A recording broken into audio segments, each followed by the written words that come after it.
Imagine the world's very first campfire. No matches, no lighter, not even flint tools yet. Just darkness, cold, and predators circling somewhere out there in the night. Now imagine one early human staring at a strange orange light flickering after a lightning strike. They don't run from it, they walk toward it. That single decision may have changed the entire future of our species. Before we uncover how fire actually became a human tool, hit subscribe to Past Point, because the real story isn't about someone rubbing two sticks together. It's far weirder than that. So here's the obvious question. How did early humans go from fearing fire, like every other animal on Earth, to controlling it? The first clue is that humans probably didn't invent fire at all. Fire already existed. Wildfires, lava flows, and lightning strikes had been burning across the planet for millions of years. What humans invented wasn't fire itself. It was the relationship with fire. Misconception. Early humans discovered fire by rubbing sticks. You've probably seen this in movies. A caveman rubs two sticks together and suddenly, flame. But archaeological evidence suggests the real story started somewhere completely different, scavenging fire, not creating it. Early humans likely began by capturing flames from natural wildfires and carrying burning branches back to camp. Here's where things get strange. This means fire wasn't invented in a single genius moment. It was tamed, slowly, carefully, over an enormous stretch of time. So when did this actually begin?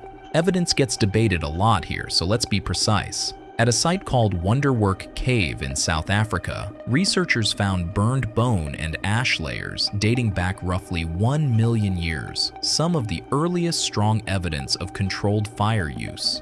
Other sites suggest even earlier possible fire use, but scientists are far less certain about those, since it's hard to prove ash came from human activity and not just a natural wildfire. Now comes the really interesting part. Controlling fire wasn't just about warmth, it transformed the human body itself. Think of raw meat as a locked box of energy. Your body has to work incredibly hard to break it down. Cooking is basically pre-digestion. Heat breaks down proteins and starches before they even enter your mouth. Some researchers, including primatologist Richard Wrangham, argue that cooked food may have provided significantly more usable energy than raw food, possibly helping fuel the growth of larger human brains over time. Misconception. Fire was mainly useful for warmth. Warmth mattered, but it might not even be the biggest reason fire changed everything. Fire also meant protection. Most predators are terrified of flame, which meant humans could finally sleep on the ground instead of climbing trees every night. If you're enjoying uncovering the hidden turning points of human history, subscribe to this channel because we tell historic stories like every week.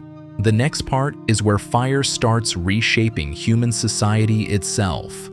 Fire also extended the day. For the first time, humans had usable hours after sunset, and that changed something surprising: socializing. Some anthropologists believe firelight gatherings became early spaces for storytelling, planning, and passing down knowledge, activities that daylight hours were usually too busy for.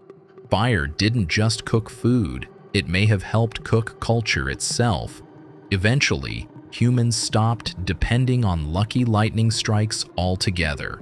Evidence of deliberate fire-starting technology, using friction tools, and eventually flint-striking iron pyrite appears clearly by around 50,000 years ago, though simpler methods may have existed earlier. Think about what that really means. For most of Earth's history, fire was something that happened to the world. Then one species learned to carry it, feed it, and control it. We didn't just discover fire.